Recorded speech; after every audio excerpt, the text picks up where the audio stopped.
Easy physics বই থেকে এখন আমরা সমাধান করতে যাচ্ছি সপ্তম অধ্যায়ের অনুধাবনমূলক প্রশ্ন বা সংক্ষিপ্ত প্রশ্নগুলো, যেগুলো তোমাদের সৃজনশীলের খ নম্বর প্রশ্নে এসে থাকবে এবং হচ্ছে গিয়ে সংক্ষিপ্ত প্রশ্ন যে 2 নম্বরে যে প্রশ্নগুলো থাকে ওইগুলোতে এসে থাকবে। তো তোমরা যারা ইজি ফিজিক্স বই এখনো সংগ্রহ করনি, এই ধরনের প্রশ্নের সমাধান পাওয়ার জন্য ইজি ফিজিক্স বইটি সংগ্রহ করে নিতে পারো। তো আমরা হচ্ছে গিয়ে এখানে চলে আসি, আমরা এখন করব 46 থেকে 60 নম্বর প্রশ্নের সমাধানগুলো। তো প্রথম প্রশ্ন যে হচ্ছে গিয়ে যে অনুপ্রস্থ তরঙ্গের দুটি বৈশিষ্ট্য লিখো। অনুপ্রস্থ তরঙ্গের দুটি বৈশিষ্ট্য। তো অনুপ্রস্থের তরঙ্গের দুইটা বৈশিষ্ট্যের মধ্যে হচ্ছে গিয়ে একটা হচ্ছে গিয়ে কম্পনের দিক এবং তরঙ্গ সঞ্চালনের দিক পরস্পর হচ্ছে গিয়ে লম্ব।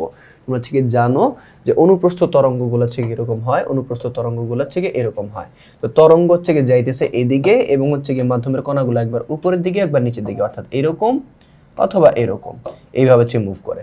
তো সেই ক্ষেত্রে তরঙ্গের ডিরেকশনের সাথে হচ্ছে কত, যে তরঙ্গের ডিরেকশনের সাথে কণার যেই গতিপথ তার হচ্ছে কি একটা লম্ব বা 90 ডিগ্রি ছেদ তৈরি হয়।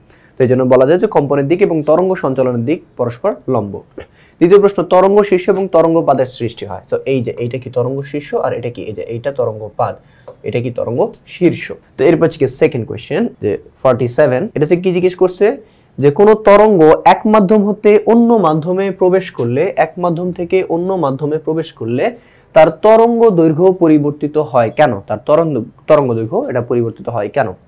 তো ঠিক দেখো যে তরঙ্গ যখন এক মাধ্যম হতে অন্য মাধ্যমে প্রবেশ করে তখন তার কম্পাঙ্ক অপরিবর্তিত থাকে, কম্পাঙ্কটা সেম থাকে f, কিন্তু তরঙ্গের বেগ মাধ্যমের উপর নির্ভর করে। তো আমরা জানি v f ল্যামডা, তাই তরঙ্গ এক মাধ্যম হতে অন্য মাধ্যমে প্রবেশ করলে f স্থির ও v পরিবর্তিত হওয়ার কারণে তরঙ্গ দৈর্ঘ্য ল্যামডা পরিবর্তিত হয়। এখানে যেটা খেয়াল করি যে আমরা চাই কি জানি যে v f ল্যামডা, তাই তো? এই তো হচ্ছে কি কাহিনী। এখন হচ্ছে কি f, এটা কি হবে না, এটা চেঞ্জ হবে না। এখন তুমি মনে করছো দুইটা মাধ্যম হচ্ছে কি এক মাধ্যম থেকে অন্য মাধ্যমে হচ্ছে কি শব্দ হচ্ছে গেল। তো এইটা একটা মাধ্যম, এই মাধ্যম থেকে তার পাশে হচ্ছে গিয়ে কি আরেকটা মাধ্যম আছে, অন্য একটা মাধ্যম এখানে চলে গেছে। তো শব্দ যখন হচ্ছে কি এক মাধ্যম থেকে মানে কোন একটা নির্দিষ্ট মাধ্যমে চলে তখন ওই মাধ্যমে একটা নির্দিষ্ট বেগ থাকে, সেই বেগে চলতে হয় তার। তো হচ্ছে গিয়ে এই মাধ্যমে শব্দের বেগ মনে করা হচ্ছে গিয়ে 500, এই মাধ্যমে মনে করছে 400। তো এইখানে হচ্ছে কত, এইখানে হচ্ছে কত, যে এই মাধ্যমে বেগ হচ্ছে কত 400, আর এই মাধ্যমে হচ্ছে কি বেগ কত, এই মাধ্যমে বেগ ধরে নিলাম আমরা 500। ওকে, তার f এর মান ধরে নিলাম আমরা হচ্ছে কত, f এর মান আমরা ধরে নিলাম কথার কথা 200 হার্টজ। f এর মান কত, 200 হার্টজ। এখন দেখো যে v f ল্যামডা, মানে কি f এবং ল্যামডা এই দুইটার গুণফলটাই কি হয়, v বা বেগ হয়।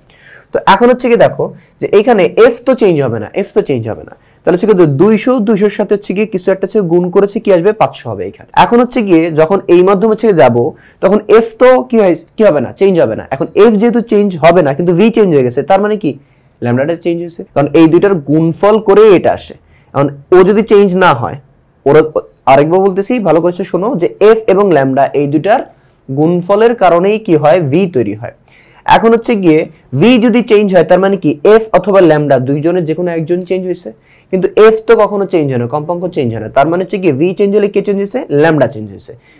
তো এইভাবে আমরা বলতে পারি যে মাধ্যম যখন চেঞ্জ হয় তখন বেগ চেঞ্জ হয়, আর বেগ যেহেতু চেঞ্জ হয় তার মানে কি ল্যামডা চেঞ্জ হয়েছে, কারণ কি, কারণ f চেঞ্জ হবে না। তো এখানে তুমি একটা হিসাবের মাধ্যমে দেখতে পারো যে এখানে দুইটা মাধ্যম আছে, একটা মাধ্যমের বেগ হচ্ছে কত v, আর হচ্ছে কত এই মাধ্যমে নীল মাধ্যমটা হচ্ছে এখানে বেগটা হচ্ছে 500 আর এখানে কত 400। এখন তুমি যদি হচ্ছে কি চাও এখানে হচ্ছে কি আমরা একটু হিসাব করেছে দেখতে পারি। তো এখানে হচ্ছে তাকাই, দুইটা মাধ্যম ছিল, একটা মাধ্যম হচ্ছে বেগ কত 500 মিটার পার সেকেন্ড। ওকে, তো প্রথম মাধ্যমটাকে হচ্ছে v1 ধরি। হ্যাঁ, ওইখানে f টা কত ধরেছিলাম আমরা, f ধরেছিলাম হচ্ছে কত 200 হার্টজ। হ্যাঁ, তাহলে প্রথম মাধ্যমে যে তরঙ্গ দৈর্ঘ্য ল্যামডা 1 ধরলাম, তাহলে এইখানে হচ্ছে কত, এইটা হচ্ছে গিয়ে বের করব। হ্যাঁ, এটা বের করে দেখাইতে হবে না, আমি জাস্ট তোমাদের হচ্ছে গিয়ে জানার জন্য বলতেছি। তাহলে v f ল্যামডা। আচ্ছা 1 2 3 এসব কিছু বাদ দিই, এগুলো ছেড়ে রাখি। তাহলে হচ্ছে গিয়ে এইখানে হচ্ছে কত, এটা হচ্ছে কত 500, এটা হচ্ছে কত 200, এটা কত ল্যামডা। তাহলে হচ্ছে গিয়ে এটাকে যদি এই পাশে পাঠিয়ে দিই তাহলে হচ্ছে গিয়ে ল্যামডা কত আসবে 2.5। আবার যখন বেগের মান যখন 400 হয়ে যাবে, বেগের মান যখন 400 হয়ে যাবে f ল্যামডা, f তো আর চেঞ্জ হয় না, f তো f এর জায়গায় আছে, f তো 200ই আছে। হ্যাঁ, এটা চেঞ্জ হবে না, এটা হচ্ছে গিয়ে ল্যামডা হচ্ছে কত 400, তাহলে ল্যামডা কত আসবে 2। ওকে, তাহলে দেখো বেগ যখন চেঞ্জ হইতেছে, বেগ যখন 500 তখন ল্যামডা কত 2.5, বেগ যখন 400 তখন ল্যামডা হচ্ছে কত 2। তার মানে হচ্ছে গিয়ে যে মাধ্যম যখন চেঞ্জ হয় তখন কিন্তু তরঙ্গ দৈর্ঘ্যটা চেঞ্জ হয়, তরঙ্গ দৈর্ঘ্যটা চেঞ্জ হয়। আর তোমাদের ওই যে যেভাবে আমি এখানে বললাম যে এফ আর ল্যামডা এই দুইটার গুণফলের মাধ্যমেই কি তৈরি হয়, ভি তৈরি হয়। তার মানে কি এই দুইটার যে কোনো একটা চেঞ্জ হলেই কি চেঞ্জ হবে, ভি চেঞ্জ হবে। এখন ভি যদি চেঞ্জ হয় মানে কি এফ চেঞ্জ হয়েছে অথবা ল্যামডা চেঞ্জ হয়েছে, কিন্তু এফ তো আর চেঞ্জ হয় না, তার মানে কি ল্যামডা চেঞ্জ হয়েছে। ওকে, তো ওই কথাটা হচ্ছে কি এখানে হচ্ছে কি সাজায় গোছায় হচ্ছে কি বলা আছে। তো এর পরের যে প্রশ্নটা ওইটা আমাদের কি জিজ্ঞেস করছে, প্রমাণ করো যে V is equal to f lambda, প্রমাণ করো যে V is equal to f lambda.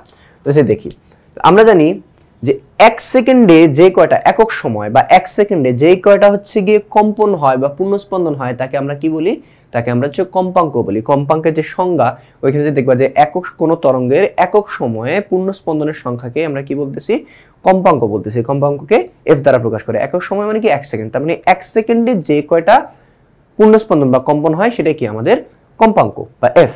আবার একটি পূর্ণস্পন্দনের সময়ে বা একটি পূর্ণস্পন্দন হওয়ার সময়ে যতটুকু দূরত্ব অতিক্রম হয় সেটাকে আমরা হচ্ছে কি বলি, তরঙ্গ দৈর্ঘ্য বলি, তরঙ্গ দৈর্ঘ্য। ওকে, আচ্ছা, তাহলে এইখানে হচ্ছে গিয়ে আমি একটু বোর্ডে তোমাদের সাথে দেখাই, তাহলে হচ্ছে কি ভালো বুঝবা। তারপরে এইখানে হচ্ছে আসি আমরা। তো এইখানে হচ্ছে গিয়ে খেয়াল করি যে দেখো যে আমাদের হচ্ছে কি বের করতে হবে, যে আমরা হচ্ছে কি জানি ল্যামডার যে সংজ্ঞা, হ্যাঁ ল্যামডা বা তরঙ্গ দৈর্ঘ্য, হ্যাঁ ল্যামডা যে সংজ্ঞা, ল্যামডা হচ্ছে সংজ্ঞা অনুসারে যে একটি পূর্ণস্পন্দনের দূরত্বটাই কি, ল্যামডা। একটি পূর্ণস্পন্দনের অতিক্রান্ত দূরত্বটাই কি, ল্যামডা।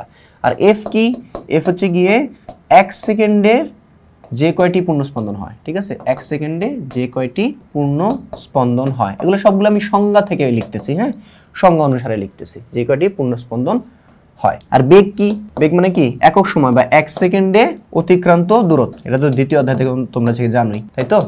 এই সকল ইনফরমেশন গুলো কি তোমরা জানো। এখন আমাকে কি প্রুফ করতে বলছে, আমাকে প্রুফ করতে বলছে যে v is equal to f lambda, এটা প্রুফ করেছে, দেখাও। তো প্রথমে হচ্ছে গিয়ে আসি যে এখানে হচ্ছে গিয়ে আমি এই যে এটা লিখবো যে একটি পূর্ণস্পন্দন, হ্যাঁ একটি পূর্ণস্পন্দন বা কম্পন লিখি, হ্যাঁ তোমাদের বইতে কম্পন লেখা আছে, মানে আমাদের যে ইজি ফিজিক্স বইটা, তো এখানে কম্পন আছে। সো একটি কম্পনে অতিক্রান্ত দূরত্ব ল্যামডা, একটি কম্পনে যে দূরত্ব অতিক্রম হয় সেই দূরত্বটাকে আমরা কি বলি, ল্যামডা। তাহলে একটি কম্পনে অতিক্রান্ত দূরত্বকে কি বলতেছি, ল্যামডা। তাহলে 20টি কম্পনে অতিক্রান্ত দূরত্ব কত আসবে, 20 ইন্টু ল্যামডা, মানে 20 কম্পনে কত আসবে, 20 ইন্টু ল্যামডা। যদি 50টা হয় তাহলে 50টি কম্পনে আমাদের হচ্ছে গিয়ে দূরত্ব কত আসবে, 50 ইন্টু ল্যামডা। এখন যদি হচ্ছে কি এখানে কম্পন যদি 50টা না হয়েছে এক্স সংখ্যক হয়, তাহলে এক্স সংখ্যক কম্পনে দূরত্ব কত আসবে, এক্স ইন্টু ল্যামডা, তাই তো। এখন মনে করছি কি আমরা এফ সংখ্যক, এই যে এফ সংখ্যক কম্পনে আমাদের দূরত্ব হচ্ছে কত আসবে, এফ ইন্টু ল্যামডা বা এফ ল্যামডা, তাই তো। আচ্ছা, তাহলে এটা কি এফ সংখ্যক কম্পনে কতটুকু দূরত্ব চেয়ে গেল। ওকে, আবার দেখো এখানে দেখো যে এফ সংখ্যক কম্পন, এফ মানে কি কম্পাঙ্ক, সেই কম্পাঙ্কটা মানে কি এক সেকেন্ডে যে কয়টা পূর্ণস্পন্দন হয়, তার মানে কি এফ মানে হচ্ছে গিয়ে এক সেকেন্ডে কয়টা পূর্ণস্পন্দন হয়। তাহলে দেখো এফ সংখ্যক কম্পনে কয়টা হচ্ছে কতটুকু দূরত্ব যাবে, এফ ল্যামডা। আর এই এফ সংখ্যক কম্পন হইতে কত সময় লাগতেছে, এক সেকেন্ড সময় লাগতেছে। তার মানে এই যে দূরত্বটা যাইতে আমাদের যে সময় লাগতেছে সেই সময়টা হচ্ছে কত, সময়টা হচ্ছে গিয়ে 1 সেকেন্ড। সেই সময়টা হচ্ছে কত, সময়টা হচ্ছে গিয়ে 1 সেকেন্ড। ওকে, তো এটা কি এফ ল্যামডা কি দূরত্ব, এই যে এফ সংখ্যক কম্পনে অতিক্রান্ত দূরত্ব কত, এফ ল্যামডা। আর এই দূরত্বটা যেতে সময় লাগছে কত, 1 সেকেন্ড, তাই তো। কেন 1 সেকেন্ড, কারণ এফ সংখ্যক পূর্ণস্পন্দন হইতেই সময় লাগছে কত, 1 সেকেন্ড। এখন আবার বেগের সংখ্যার দিকে তাকাও, 1 সেকেন্ডে যে দূরত্বটা হয় ওইটাই কি বেগ, তাহলে এটা কি দূরত্ব, আর এটা যেতে সময় লাগছে কত, 1 সেকেন্ড। তার মানে কি এটা কি 1 সেকেন্ডের অতিক্রান্ত দূরত্ব। ওকে, আর 1 সেকেন্ডের অতিক্রান্ত দূরত্বটাকে আমরা কি বলতেছি, 1 সেকেন্ডের অতিক্রান্ত দূরত্বটাকেই আমরা বলতেছি বেগ। তাহলে হচ্ছে কি আমরা এই জিনিসটাকে কি বলতে পারতেছি, ভি। তাহলে হচ্ছে কি আমরা ফাইনালি বলতে পারি V is equal to f lambda, হয়ে গেছে প্রমাণ। এখন হচ্ছে গিয়ে আমাদের ইজি ফিজিক্স বইতে হচ্ছে একটু দেখি, ওটা কি দেখা যাচ্ছিল উপরে, হ্যাঁ দেখা যাচ্ছে সুন্দর করে। আচ্ছা, তো এখন হচ্ছে কি আমরা এখানে দেখি যে আমরা জানি তরঙ্গের 1 সেকেন্ডের কম্পন সংখ্যা হচ্ছে কি এফ। ওকে, আর তরঙ্গের একটি কম্পনের অতিক্রান্ত দূরত্ব হচ্ছে কি ল্যামডা বা তরঙ্গ দৈর্ঘ্য। তাহলে একটি কম্পনের অতিক্রান্ত দূরত্ব যদি ল্যামডা হয় তাহলে এফ সংখ্যক এফটি কম্পনের অতিক্রান্ত দূরত্ব কত, এফ ল্যামডা, তাই তো। আচ্ছা, আবার এই এফ সংখ্যক কম্পন হতে সময় লাগছে কত 1 সেকেন্ড। তার মানে কি এফ ল্যামডা হচ্ছে পরিমাণ দূরত্ব যাইতে হচ্ছে কত সময় লাগতেছে 1 সেকেন্ড। আর তার মানে কি এই এফ ল্যামডা এটা কি 1 সেকেন্ডের দূরত্ব, আর 1 সেকেন্ডের অতিক্রান্ত দূরত্ব হচ্ছে কত এফ ল্যামডা, আর 1 সেকেন্ডের অতিক্রান্ত দূরত্বটাকে আমরা কি বলতেছি ভি বলতেছি। তার মানে এটুকুর পরিবর্তে কি বলতে পারি ভি ইজ ইকুয়াল টু কত এফ ল্যামডা। আশা করি বুঝতে পারছো। এরপর হচ্ছে গিয়ে তারপরের প্রশ্নটা যে তরঙ্গ দৈর্ঘ্য বলতে কি বুঝো, তরঙ্গ দৈর্ঘ্য বলতে কি বুঝো। তো তরঙ্গের যে কোনো একটি দশা থেকে তার পরবর্তী একই দশার মাঝের দূরত্বটাই হচ্ছে গিয়ে তরঙ্গ দৈর্ঘ্য। অর্থাৎ এক পর্যায়কালে একটি তরঙ্গ যতটুকু দূরত্ব অতিক্রম করে সেটাই হচ্ছে গিয়ে তরঙ্গ দৈর্ঘ্য, একে ল্যামডা দ্বারা প্রকাশ করা হয়। তো হচ্ছে গিয়ে এখানে দেখতে পারো, তো এখানে যদি হচ্ছে গিয়ে আমাদের একটা তরঙ্গ থাকে, যদি হচ্ছে একটা তরঙ্গ থাকে, তো এই তরঙ্গের হচ্ছে গিয়ে মনে কর হচ্ছে গিয়ে এইখানে হচ্ছে গিয়ে একটা কণা আছে, এইখানে একটা কণা আছে, আর এইখানে হচ্ছে কণা আছে, এইখানে মনে করছে আরেকটা কণা, নাম দিলাম এ বি সি ডি। এখানে হচ্ছে গিয়ে এ আর সি এর হচ্ছে গিয়ে একই দশায়, আবার বি আর ডি এর হচ্ছে গিয়ে একই দশায়। তো এখন কথা হচ্ছে গিয়ে যে সমদশা সম্পন্ন একই দশার, এখানে এ একটা দশা আর কি বি কি সেম আর একটা দশা, তো একটা দশার পরবর্তী ইমিডিয়েট একই দশার আরেকটা যে হচ্ছে গিয়ে কণা আছে, এই দুইটা দশার মধ্যবর্তী যে দূরত্বটা, এই দূরত্বটাই হচ্ছে গিয়ে আমাদের তরঙ্গ দৈর্ঘ্য বা ল্যামডা। আমি যদি এখানে আর হচ্ছে গিয়ে কয়েকটা যে কণা আছে যদি মার্ক করে দিই, ওকে, এখানে যেটা যদি পি কিউ আর এস হয়, তাহলে পি আর আর এর হচ্ছে কি হবে একই দশার হবে, হ্যাঁ, কিউ এবং এস একই দশার হবে। ওকে, তো এখন দেখো যে আবার তাহলে হচ্ছে এখান থেকে আমরা কি বলতে পারি যে আমাদের পি থেকে আর পর্যন্ত দূরত্বটা কি তরঙ্গ দৈর্ঘ্য ল্যামডা। ওকে, তো এই পি থেকে আর এ আমাদের যে কাজটা হচ্ছে কি হবে, পি থেকে আর হচ্ছে কি হবে কি যে আমাদের পি থেকে আর এটুকের মধ্যে কি হয়ে যাবে একটা পূর্ণস্পন্দন বা পর্যায়কাল হয়ে যাবে। তো এটুকের মধ্যে হচ্ছে দূরত্ব হচ্ছে কত ল্যামডা, একটা পূর্ণস্পন্দন হইতে যে সময় লাগে সেই সময়টা কি পর্যায়কাল। তো এই পর্যায়কালে যে দূরত্বটা থেকে যায় সেটাই কি তরঙ্গ দৈর্ঘ্য বা ল্যামডা। তো ওগুলাই হচ্ছে কি এখানে সুন্দর করে বর্ণনা করে দেওয়া আছে।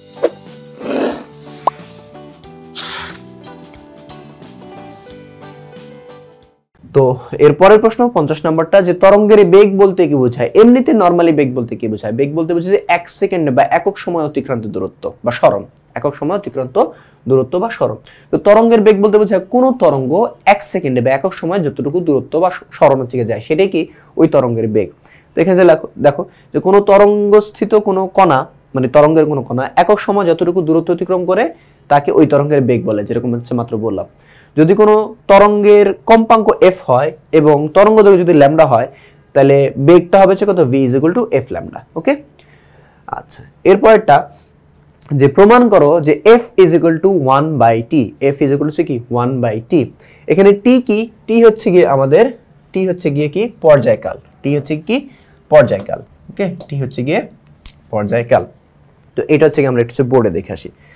তো হচ্ছে গিয়ে দেখো যে আমাদের পর্যায়কালের যে সংজ্ঞা, পর্যায়কালের যে সংজ্ঞা ওটা যদি তোমাদের মনে থাকে, পর্যায়কালের সংজ্ঞা যদি তোমাদের মনে থাকে, তো ওইখানে হচ্ছে কি তোমাদের পর্যায়কালের যে সংজ্ঞা, পর্যায়কালের সংজ্ঞাটা হচ্ছে কি ছিল, টি হচ্ছে কি পর্যায়কাল, পর্যায়কালের সংজ্ঞা কি একটি পূর্ণ স্পন্দনের সময়, ঠিক আছে, একটি পূর্ণ স্পন্দন হওয়ার সময়, ঠিক আছে, একটি পূর্ণ স্পন্দন হওয়ার সময়। ওকে, টি হচ্ছে গিয়ে একটি পূর্ণ স্পন্দন হওয়ার সময়। আর এফ যেন কি ছিল, এফ হচ্ছে গিয়ে 1 সেকেন্ডে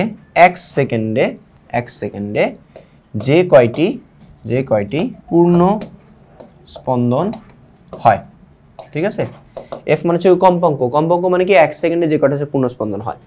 তো এখানে হচ্ছে তাকাই, তো আমাকে হচ্ছে কি প্রুফ করতে বলছে যে f is equal to 1/t, ঠিক আছে, এফ ইজ ইকুয়াল টু কত 1/t, এটা হচ্ছে প্রুফ করতে হবে।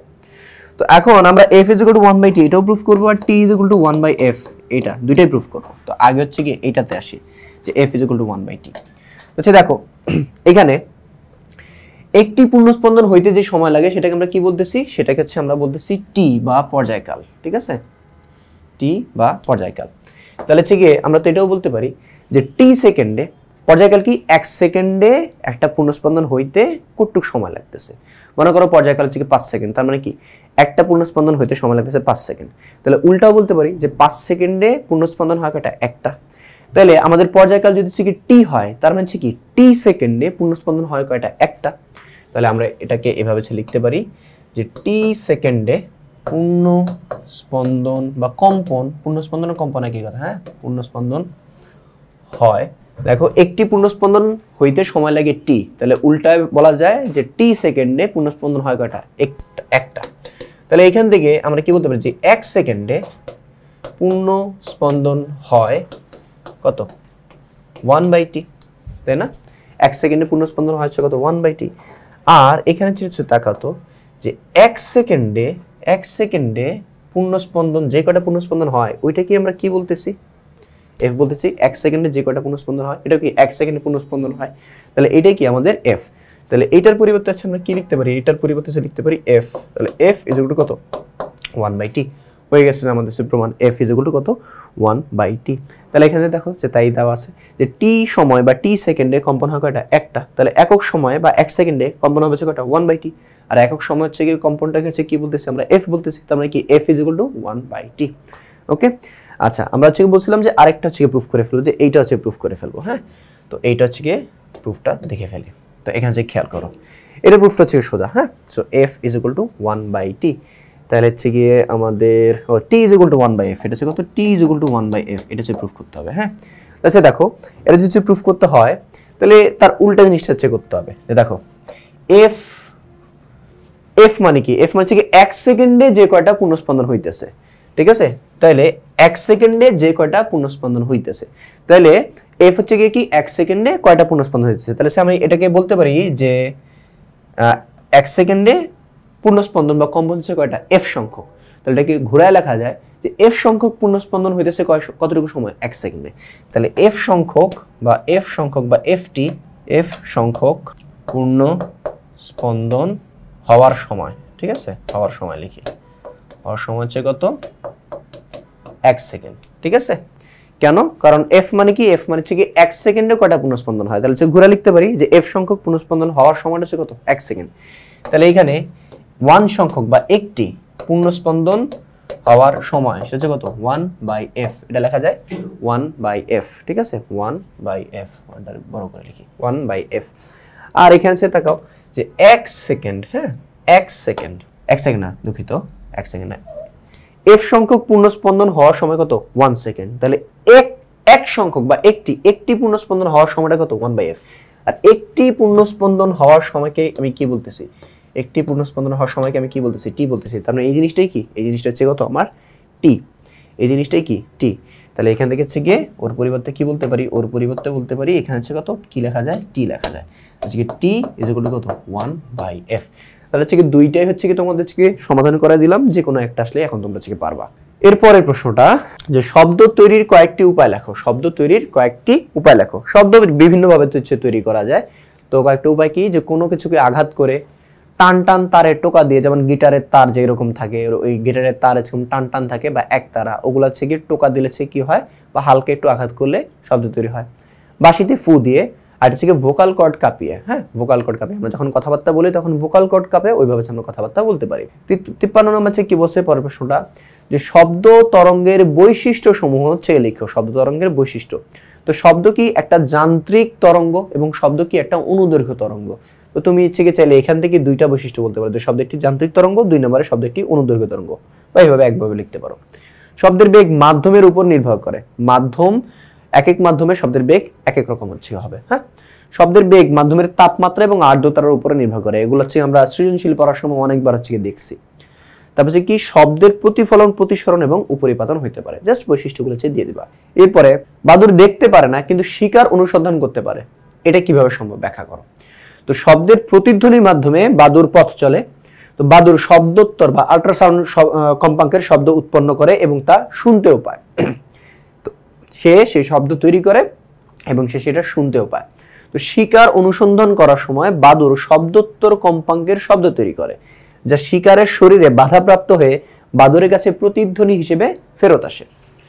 ফলে বাদুর শিকারের অবস্থান সম্পর্কে নিশ্চিত। সে যখন প্রতিধ্বনিটা শুনে তখন এই প্রতিধ্বনিটা শোনার মাধ্যমেই সে বোঝা যায় তার শিকারটা কত দূরে আছে, তার শিকারের আকার হচ্ছে কিরকম এবং হচ্ছে কি তার স্পিড কিরকম, সবকিছু সম্পর্কে একটা ভালো আইডিয়া সে পেয়ে যায়।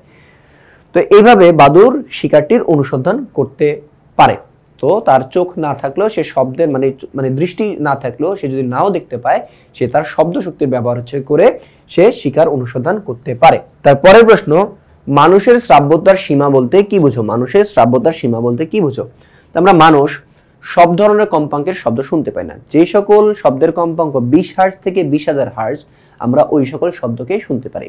তো এই শব্দের যে রেঞ্জ বা সীমাটা, এই 20 থেকে 20,000 হার্জ, এই যে রেঞ্জটা, এটাকে আমরা শ্রাব্যতার সীমা বলে থাকি। 56, যে শব্দে তর শব্দে বলতে কি বুঝো? শব্দে তর, দেখো আমরা জানি যে 20 থেকে 20,000 হার্জের শব্দ আমরা শুনতে পাই। তো এর মধ্যে যে সকল শব্দের কম্পাঙ্ক 20 হার্জ থেকে কম, মানে আমরা গিয়ে মিনিমাম তো শুনতে পাই 20 হার্জ, ম্যাক্সিমাম শুনতে পাই 20,000 হার্জ। তো মিনিমাম থেকেও যেই সকল শব্দের কম্পাঙ্ক কম, মানে 20 থেকে যে সকল শব্দের কম্পাঙ্ক কম, ওগুলাকে আমরা শব্দে তর শব্দ বলে থাকি। হ্যাঁ, তো এই শব্দে তর শব্দ বা ইংলিশ নামটা গিয়ে ইনফ্রাসাউন্ড। হ্যাঁ, তো এই শব্দকে আমরা শুনতে পাই না, তবে কিছু কিছু পশু পাখি সেই শব্দে তর শব্দ শুনতে পায়, যেমন হাতি শব্দের তর শব্দ শুনতে পেয়ে থাকে। তারপরের প্রশ্ন, আমরা সকল কম্পাঙ্কের শব্দ শুনতে পাই না কেন? একই কথা, যে আমরা শুনতে পাইছি কত 20 থেকে 20,000 হার্জের মধ্যে, কিন্তু গিয়ে আমাদের আশপাশে 20 থেকে 20,000 হার্জের মধ্যেও শব্দ উৎপন্ন হয়ে থাকে, 20 হার্জের চাইতে কম কম্পাঙ্কের শব্দ উৎপন্ন হয়ে থাকে, 20,000 হার্জের চাইতে কি বেশিও কম্পাঙ্কের শব্দ তৈরি হয়ে থাকে। তো আমরা তো শুনতে পাবো শুধু কি 20 থেকে 20,000 হার্জের মধ্যেগুলা, তার 20,000 হার্জের চাইতে বেশিগুলো শুনতে পাবো না, কমগুলোও শুনতে পাবো না। এই জন্য সকল কম্পাঙ্কের শব্দ আমরা শুনতে পাই না। তারপরের প্রশ্ন, 5 হার্জ এবং 50 হার্জ কম্পাঙ্কের দুটি শব্দের মধ্যে কোনটির দ্বারা শব্দ দূষণ হওয়া সম্ভব এবং কেন? দেখো, আমরা 5 হার্জ দিয়ে কোনো শব্দ দূষণ হবে না। কেন? কারণ আমরা শুনতে শুরু করি 20 হার্জ থেকে। তো 5 হার্জ তো আমরা শুনতেই পাবো না, সেখানে শব্দ দূষণের কোনো প্রশ্নই আসে না। কিন্তু 50 হার্জ আমরা শুনতে পারবো। 50 হার্জ কম্পাঙ্কের যে সকল শব্দ, তাদের যদি ডেসিবেলের মাত্রা যদি অনেক বেশি হয়ে যায়, তখন সেটা কি আমাদের শব্দ দূষণের কারণ হইতে পারে। তারপরে, শব্দের বিস্তার দ্বিগুণ করলে তার তীব্রতা কত গুণ হবে? তো এখানে তাকাও, যে শব্দের তীব্রতাকে যদি আমি আই দ্বারা লিখি এবং বিস্তারকে যদি আমি এ দ্বারা লিখি, ছোট হাতের এ, বাট বড় হাতের এ দ্বারা লিখলে ভালো হয়, বড় হাতের এ দিয়ে লিখি। বিস্তারকে যদি আমি এ দ্বারা লিখি, তাহলে কি শব্দের তীব্রতা, হ্যাঁ, শব্দের তীব্রতা এবং বিস্তার মাঝখানে একটা সম্পর্ক আছে। সম্পর্কটা কিরকম? যে শব্দের তীব্রতা বিস্তারের বর্গের সমানুপাতিক, অর্থাৎ বিস্তার যত গুণ বাড়বে, তীব্রতা ওই তত গুণের স্কোয়ার গুণ বাড়বে। যদি গিয়ে আমার বিস্তার যদি দ্বিগুণ হয়, তাহলে দ্বিগুণ মানে 2 গুণের স্কোয়ার কত? 4 গুণ, অর্থাৎ তীব্রতা 4 গুণ হবে। যদি আমার বিস্তার 3 গুণ হয়, তাহলে 3 এর স্কোয়ার কত? 9, তো 9 গুণ হবে গিয়ে আমার তীব্রতা। বিস্তার যদি আমার 4 গুণ হয়, তাহলে 4 এর স্কোয়ার কত? 16, তাহলে 16 গুণ হবে গিয়ে আমার তীব্রতা। তাহলে এখানে বলছে শব্দের বিস্তার যদি দ্বিগুণ করি, তাহলে তার তীব্রতা কত গুণ হবে? তো আমরা জানি শব্দের তীব্রতা তার বিস্তারের বর্গের সমানুপাতিক, যেরকম এখানে দেখাইছি তোমাদের। সুতরাং শব্দের বিস্তার যদি দ্বিগুণ করি, তাহলে সে কত? তীব্রতা 4 গুণ হয়ে যাবে। বিস্তার এটা ডাবল করলে ডাবল স্কোয়ার কত? 4 গুণ হয়ে যাবে। তারপরে প্রশ্ন, যে আমরা সব সময় কেন প্রতিধ্বনি শুনতে পাই না? তো দেখো, আমরা জানি আমাদের শব্দানুভূতির স্থায়িত্বকাল 0.1 সেকেন্ড, অর্থাৎ আমরা কোনো শব্দ শুনলে সেটার রেশ আমাদের মস্তিষ্কে 0.1 সেকেন্ড সময় পর্যন্ত থেকে যায়। সেই কারণে দুইটা শব্দ কানে আসার মধ্যবর্তী ব্যবধান 0.1 সেকেন্ডের থেকে কম হলে আমরা দ্বিতীয় শব্দ শুনতে পাবো না। যে এই যে আমাদের মস্তিষ্কে শব্দ শোনার রেশটা 0.1 সেকেন্ড পর্যন্ত থেকে যায়, মানে একটা শব্দ শুনলে সেই শব্দটা কত? 0.1 সেকেন্ড পর্যন্ত আমাদের মস্তিষ্কে থাকবে। এর আগে অন্য কোনো শব্দ যদি আসে, তাহলে আমাদের ব্রেইন সেটাকে অ্যাকসেপ্ট করবে না। তার মানে কি একটা শব্দ শুনতে পাওয়ার পরে আরেকটা শব্দ যদি আমার শুনতে হয়, তাহলে তাদের মাঝখানে সময়ের ব্যবধানটা অন্তত 0.1 সেকেন্ড হইতে হবে। ওকে, না হলে কি আমরা দ্বিতীয় শব্দ বা পরের শব্দটা আমরা শুনতে পাবো না। তো যদি উৎপন্ন শব্দ শোনায় 0.1 সেকেন্ড চাইতে কম সময়ে প্রতিফলিত শব্দ কানে আসে, তাহলে সেটি শোনা যাবে না। তো এখন দেখো, যে আমরা যখন গিয়ে শব্দ চেয়ে করি, তো শব্দ চেয়ে করার পর সেটা যদি প্রতিধ্বনি হয়, প্রতিধ্বনি কি কোথাও বাধা পেয়ে আবার যদি ফেরত আসে, এখন আমি একটা সাউন্ড করলাম, ওটা তো প্রথমে আমি শুনতে পাবো, এখন প্রতিফলিত সাউন্ডটা কি আবার আমার কাছে আসবে, ওইটা কি আমি শুনতে পাবো। এখন সেটা কি কি আমি আলাদা করে শুনতে পাবো কিনা, এটা ডিপেন্ড করবে কি এই প্রতিফলিত শব্দটা যাওয়া এবং ফেরত আসা, এই যাওয়া এবং আসার সময়টা তার কত, তার উপরে ডিপেন্ড করবে। এই যাওয়া এবং আসার সময়টা যদি 0.1 সেকেন্ডের চাইতে কম হয়, তাহলে আমরা সেটা শুনতে পাবো না। তো কেন? ওই যে বললাম যে আমাদের মস্তিষ্ক হচ্ছে কত, একটা সাউন্ড শুনলে সেটা কত 0.1 সেকেন্ড পর্যন্ত ধরে রাখে। তো প্রতিফলিত শব্দটা যদি 0.1 সেকেন্ডের আগেই ফেরত আসে তাহলে আমার মস্তিষ্কে অলরেডি একটা সাউন্ড আছে, তাহলে সে কি হবে না, ওইটা সে শুনতে পাবে না। ঠিক আছে? তো এই জন্যই হচ্ছে গিয়ে যে সকল প্রতিফলিত বা প্রতিধ্বনির যেই শব্দগুলো আছে সবগুলো তো আর হচ্ছে কত 0.1 সেকেন্ডের পরে আসে না, কিছু কিছু 0.1 সেকেন্ডের অনেক আগেই চলে আসে, সেজন্য আমরা সব সময় প্রতিধ্বনি শুনতে পাই না। ওকে, আচ্ছা, তো এই ছিল হচ্ছে গিয়ে তোমাদের এই পর্যন্ত 60 নাম্বার প্রশ্ন পর্যন্ত হচ্ছে গিয়ে অনুধাবনমূলক প্রশ্ন। তো এই ধরনের আরো প্রশ্নের সমাধান পেতে এখনই সংগ্রহ করে ফেলো ইজি ফিজিক্স বইটি। পরবর্তী পর্ব দেখার আমন্ত্রণ জানিয়ে এখানেই শেষ করছি।